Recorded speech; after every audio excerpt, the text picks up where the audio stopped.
Est-ce qu'il existe des solutions pour anticiper ce risque ? Oui, alors c'est vrai que on entend beaucoup parler des solutions, on entend beaucoup parler des faits parce que ça choque tout le monde et on le comprend. Je le dis encore, 7 minutes pour nous, professionnels de la sécurité, c'est énorme. Mais il existe des solutions.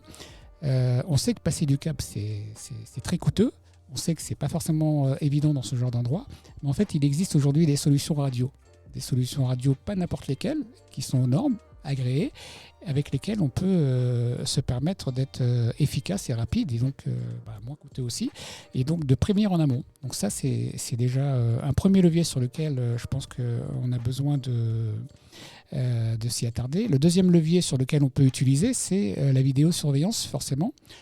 On le sait, elle est de plus en plus intelligente. On peut étudier les gestes suspects, on peut faire ce qu'on veut, on peut créer des règles de sécurité et des règles de détection également. Donc, je veux dire, on a des solutions aujourd'hui qui nous permettent de faire évoluer les systèmes en cours parce que, on le sait, c'est des endroits qui sont protégés depuis un laps de temps, mais on a besoin de faire évoluer les systèmes.